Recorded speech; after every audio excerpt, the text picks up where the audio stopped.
From Milwaukee's NPR, this is Capitol Notes. We break down the big political news affecting Wisconsin. I'm Chuck Quirmbach, filling in for Mayan Silver, speaking with J.R. Ross, editor of WisPolitics.com. Here's our latest conversation. Well, hi, JR. Welcome to we're about 40 plus days out edition of Capitol Notes. Hey, thanks for having me. And the visits and the hits continue. Just in the last day or so, the Trump-Vance campaign announced a bus coming through Wisconsin in the first 3 days of this week. Not Donald Trump and J.D. Vance, but some others. What's the significance of that? Oh, it's just the continuation of the campaign trying to flood the zone, you could call it. We're having surrogates come in. I think we saw Governor Shapiro from Pennsylvania and Wisconsin this past weekend campaign with Tammy Baldwin. Anytime you can get somebody who's on your side out there in every nook and cranny of Wisconsin, they'll get some media attention. That's the whole point, is trying to get free publicity, free coverage of what they're talking about to generate some interest and buzz. But we're going to see, Vance and Trump and Harris and Walz in here again, I'm sure, before the election. It shows you how important Wisconsin is. We are still one of the 4, 5, 6 states that really matter. I've seen people talk about how Pennsylvania is the kind of linchpin for everything, because if Trump can just sweep the eastern coast states that are swing states, North Carolina, Georgia, and Pennsylvania, that's it. And for Harris, she has to win Pennsylvania, Michigan, and Wisconsin. She almost need that; those are almost like must wins, unless you can open up another avenue to the key for electoral votes. So yeah, we're going to be important and get a lot of attention to the very end of the campaign. This Trump bus tour, Team Trump bus tour, comes just a few days after Kamala Harris was in Madison at the Alliance Center. I was there, so were about 10,000 other people. Did she accomplish her goal, do you think, of firing up the vital Dane County base? Oh, absolutely. And Dane County is interesting. It is the one place in Wisconsin that I've seen get not just significantly bigger, but significantly bluer over the years. I mean, the way that it has become a turnout machine for Democrats is really impressive. Joe Biden won 75% of the vote there in 2020. Governor Evers won 77% roughly in 2022. Donald Trump is going to have a hard time winning Wisconsin if he can't get more than 23% of the vote in Dane County. It is just a turnout machine, and it's really where a lot of people live. So he's got his work cut out for him to try and dig into that Democratic advantage. Meanwhile, Harris wants to come here and kind of get the base jazzed up. She wants them engaged in turning out, especially the campuses, get them engaged. We saw from the Harris campaign last week that they've opened up a new coordinating campaign office right next to the UW-Madison campus. It's all geared toward college kids. And, if you can get those guys to turn out, it's a boost for your campaign. On the vice presidential level, we've seen visits from both Tim Walz and J.D. Vance just in the last couple of weeks. We've got the vice presidential debate coming up on October 1st. What do we know about whether Walz, the Minnesotan, is helping the Democratic ticket any more than Vance is helping the Republicans? Well, we know that Tim Walz is not as disliked as J.D. Vance is, at least according to the polls that we've seen, where Walz, at least the Marquette poll, I believe he was actually in positive territory for his favorable, unfavorable rating. J.D. Vance was upside down.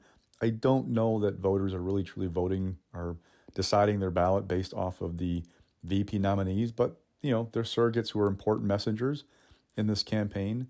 Democrats will argue that Walz has got a unique potential appeal in Wisconsin because, remember, western Wisconsin up there around St. Croix County, they get Minneapolis TV, so they've seen Tim Walz, on a regular basis, and the news accounts are getting on TV and radio. So to the Democrats, they think that's a plus. Remember, it's not necessarily about winning a place like St. Croix for Democrats, St. Croix County. It's a Republican county, but if you can change the margin there, just improve by a couple of points, that helps. Just like with Dane County with Donald Trump. Trump's not going to win Dane County, not even come close. But if he can lose it by less than what he lost it in 2020, that's a positive. So you're looking to try and find every voter you can, even places where maybe your message isn't that well received by the overall population. If you find enough people, it makes sense. I have a fun football question I just thought of. The Vikings are at the Packers next Sunday. Does it help Tim Walz at the voting booth if the Packers beat the Vikes? Excellent question. It will put people in a good mood, but don't forget that game's a month before Election Day. So a lot can happen. Let's see if Jordan Love's healthy by Sunday, okay? So, moving on back to the real world of Get Out the Vote. I attended a SEIU event in Milwaukee Saturday, about a few hundred people getting ready to go out and canvass for Kamala Harris. We're in Get Out the Vote season. How important is it? People will tell you who are involved in campaigns that a Get Out the Vote organization, they can't change the tide, right? If there's a wave election coming, you're not going to prevent that wave if you run the other side of it. However, in a jump ball campaign like we're in right now, it can be worth a couple of points. What's really fascinating is that Donald Trump and Republicans really haven't built a comparable turnout machine in Wisconsin to what Democrats have. Democrats have way more offices, way more volunteers, or sorry, way more paid employees. But what Republicans are doing is interesting. A group called Turning Point USA, a conservative group, they are doing all kinds of voter registration drives, especially on college campuses. They're trying to reach people. They're trying to chase votes. That's unique. Usually you don't kind of like contract that out if you're a campaign. You have to do that in-house or with the state party. This is a unique circumstance where Trump is more focused on quote unquote election integrity. That's where he wants his money to go. And they're allowing these other groups who aren't under control of the party or necessarily coordinating with them to do the turnout effort, to do the registration push. It's really kind of a gamble, but if it works, great. You know, it's just not the way it's usually done around here in Wisconsin. JR, one more question about the presidential race in Wisconsin, the ballot status of Robert F. Kennedy Jr. He's trying to get off the ballot. Where do things stand right now? The Supreme Court over the weekend denied a request from Kennedy for oral arguments, gave him the opportunity to file an amended brief, which he did. And really, it's just a matter of when the court's going to rule. Look, when the court decided to take this case, Rebecca Bradley, conservative, kind of lamented some things procedurally. It's really in the weeds, but how the court took this case was a little bit unique. Nonetheless, Bradley wrote in her dissent that this is kind of how things work when the majority has his mind made up what it wants to do. That wasn't taken as a great sign for Kennedy, that he's going to be able to make any headway with the Supreme Court's liberal majority. That, you know, look, there are a couple things working against him. One, even Republicans tell me that state law is pretty clear. Once you file nomination papers, you can't take them back. That's just not the way it works.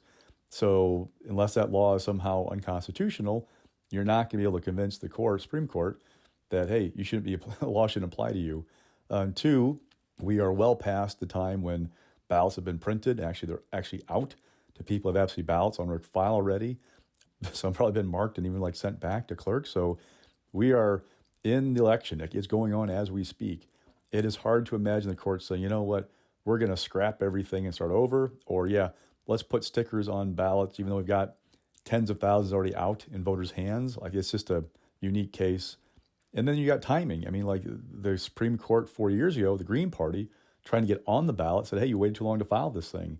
Ballots were already out, printed, in the process of being printed. Clerks are already kind of getting things going on. You waited too long. So Kennedy filed his lawsuit like 4 years of the day after the Greens did.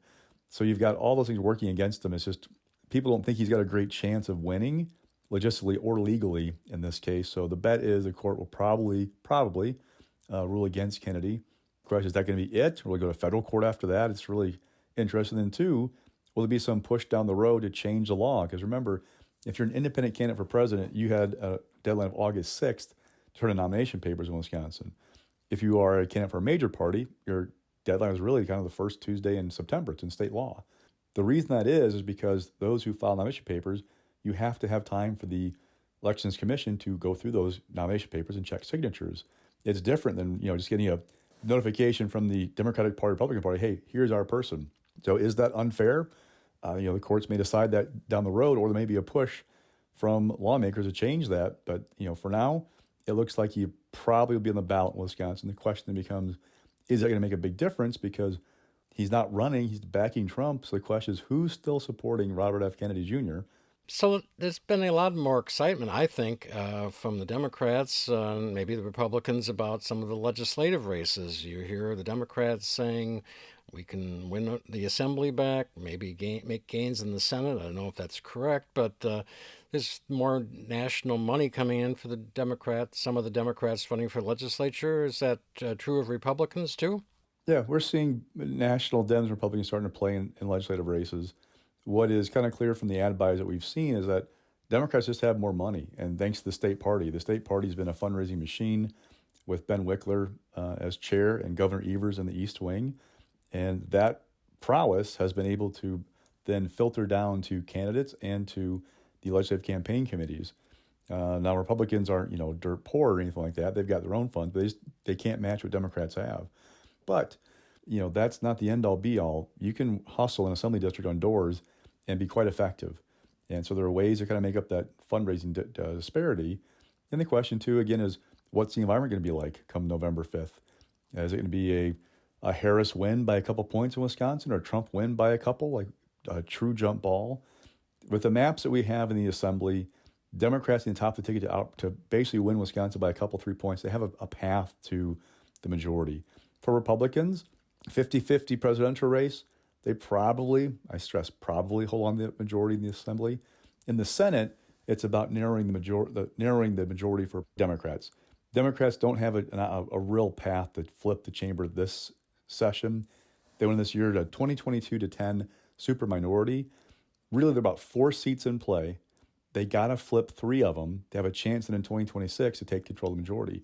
If they only win 2 or 1 or none, there's no path in 2026. So the stakes are really about, can they flip 3 of those 4 seats and have a path? And they flip all 4, they've got an even better chance in 2026. So that's why I'm watching the Senate this year. One quick question about a congressional race up in the 8th District, Green Bay area. There's going to be a debate Friday night. Dr. Kristen Lyerly, the Democratic candidate, against Republican Tony Weed. This is the seat that's basically open right now because Mike Gallagher has stepped away. Significance of the debate, significance of that race?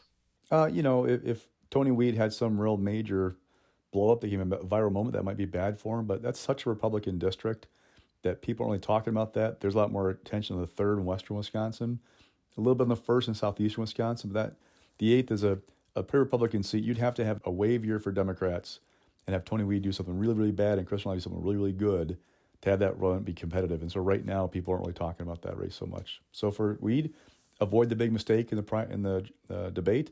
Don't then go viral, and you should be okay. Okay, JR. Mayan back next time. Thanks very much. Hey, thanks for the time. That was J.R. Ross of WisPolitics.com speaking with me, WUWM's Chuck Quirmbach. Check out the Capitol Notes podcast wherever you get your podcasts.